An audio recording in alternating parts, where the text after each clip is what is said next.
Let's just start with this little gem that men love to throw out there, right? Women aren't loyal. Really? Women aren't loyal. That's funny because the truth is the opposite. Women are often too loyal, painfully loyal, loyal to the point of betraying themselves, loyal to men who haven't earned it, don't reciprocate it, and actively exploit it. And science even backs this up.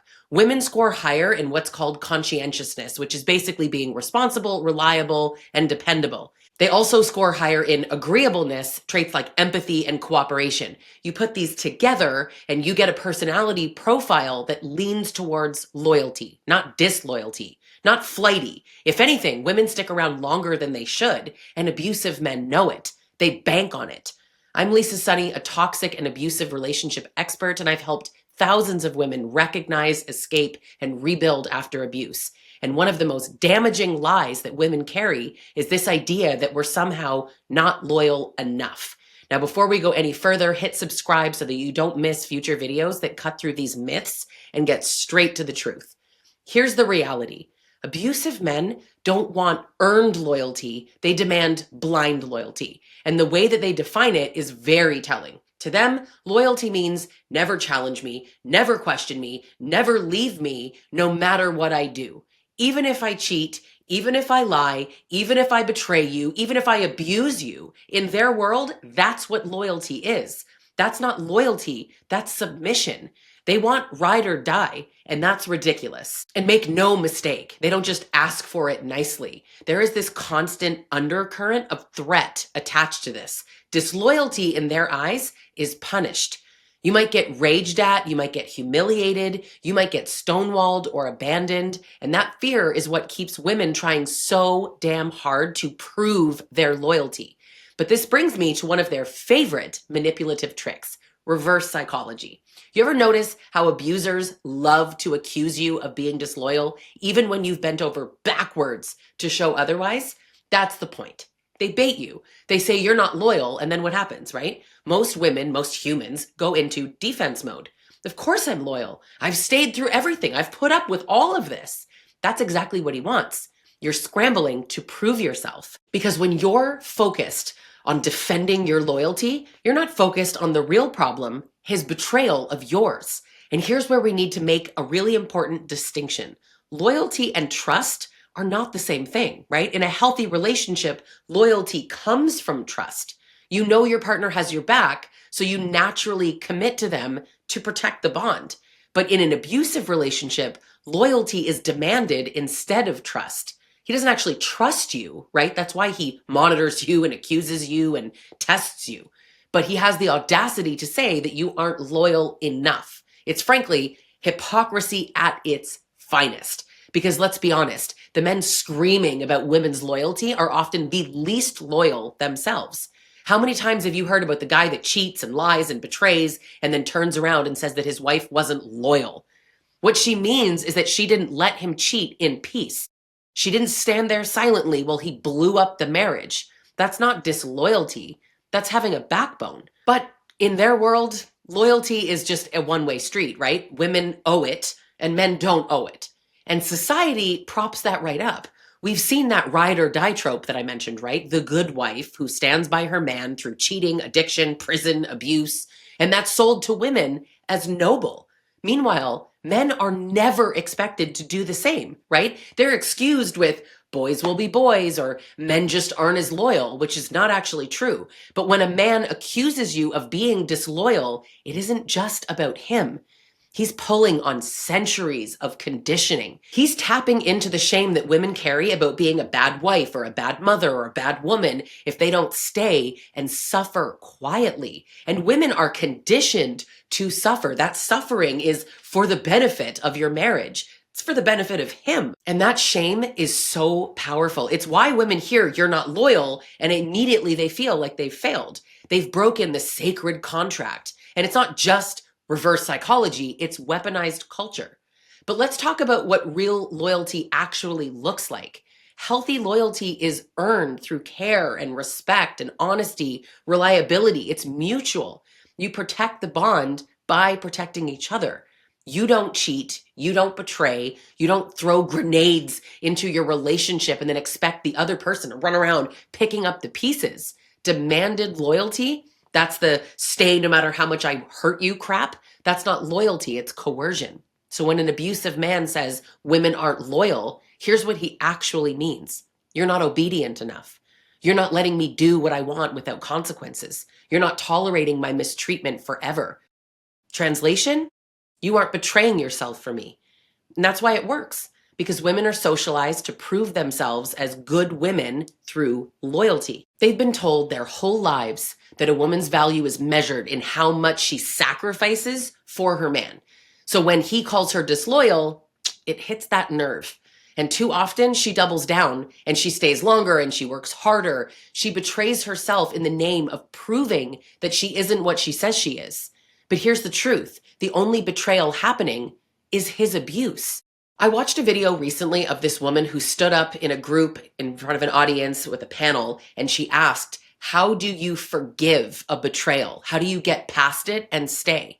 And I think one of the most unfair things about cheating in general is that the woman is expected to work hard and forgive him, and she has to do all of this emotional work, and he may or may not be sorry that he did it. He did it. He chose to cheat. And now he gets to keep her and she has to do all of the emotional labor to stay. It's wild. All right, well, now let me cut off all of the predictable arguments that red pill bros and obviously abusive men love to throw out when they hear someone say this. First, they'll say, women cheat more than men. Wrong. The research shows that men and women cheat at almost the same rates today. Now, historically, men admitted to cheating more, but in the past couple of decades, that gap has basically closed. Equality, am I right? Here's the difference, though. The reasons that they cheat aren't the same. Women tend to cheat after years of emotional neglect and a lack of intimacy. And I mean intimacy. I don't mean what you think I mean. They also don't like being treated like furniture in their own house. Now, men cheat more out of entitlement, boredom, or opportunity, but nothing I just said excuses cheating. Cheating is betrayal, whether you're a man or a woman, period, no matter who does it. End of discussion. The real hypocrisy is that abusive men demand blind loyalty while excusing their own disloyalty. This video isn't to say that women never cheat. If a woman cheats, she's not loyal. That's pretty clear. But what I'm talking about is the double standard of abusive men. That's the point. Now, the next ridiculous point is that women are only loyal to money or status, and that one is just a classic, isn't it? The truth is, when women leave a man who's financially unstable, it's usually because he's also emotionally neglectful, he's unsafe, and it's survival. Leaving him makes sense. Meanwhile, men drop women for aging, gaining weight, or being pregnant. That's not survival, it's entitlement. The next one is men value loyalty more. They actually use some sort of pseudo-biology argument about paternity certainty. And here's the problem. If men really valued loyalty that deeply, they'd practice it themselves. But the data shows right now that men cheat at a little bit higher rates, but while they're demanding fidelity from women. That's not biology, it's hypocrisy, and it's privilege. Now, the fourth is that, you're just shaming men for having standards, right? Wanting loyalty is fine. Absolutely. That makes sense. Everyone should want that regardless of gender. But what abusive men call loyalty isn't loyalty, it's ownership. It's I get to do whatever I want and you better sit there and smile. And that's not a standard, that's control. And finally, not all men, women do this too. Yeah, women can weaponize loyalty.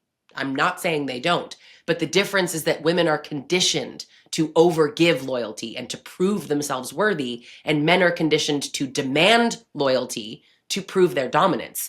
Same word, but it's a completely different meaning in practice. And because I know that people are just going to twist this, no, women don't owe men loyalty in the sense of staying in abusive or unsafe relationships. Nobody owes anyone that. The loyalty you owe a partner is simply honesty and not cheating, as long as the relationship is intact and respectful. That's it. And honestly, good men understand this. They don't demand blind loyalty. They earn it by showing up consistently and keeping their word and protecting the relationship and treating their partner as an equal. That's masculinity. If a good man loses his job or struggles with mental health, he doesn't accuse his partner of being disloyal. If she's stressed, he leans in, he communicates. If a good man is feeling insecure, he doesn't scream, "You're not loyal." He says, "Babe, I need reassurance right now." That's how loyalty and trust work in a healthy relationship. But abusive and toxic men, they don't do that. They weaponize loyalty to cover up their own betrayal of it. And the real shift is going to come when women stop proving loyalty to men who haven't even earned it and start redirecting that loyalty inward to themselves, to their safety, their sanity, their children, their peace. Because true loyalty can't coexist with abuse. Abuse destroys the bond, makes loyalty impossible. What you're left with is submission, fear, and actually self-abandonment, and none of those are noble. So no, women are not collectively disloyal. Women are over loyal to men who exploit it. The real question isn't why aren't women loyal? It's why do men feel so entitled to blind devotion when they've done nothing to earn it while giving so little back? And if you're ready to break free from that cycle and the shame, the manipulation, the lies, I want you to join my group coaching program, Rise and Rebuild. I co-host it with Dr. Peter Salerno, and this is where we help women shift their loyalty back where it belongs, on themselves. The link is below if you're ready for that step. I want to finish this off by saying women who cheat are not loyal, and I'm not claiming that women don't ever cheat. I had to say it again because you know people are going to willfully misunderstand. Before you go, hit like, comment, and subscribe. And I want to know in the comments, what is the most ridiculous way that a man has ever accused you of being disloyal? Let's call it out together.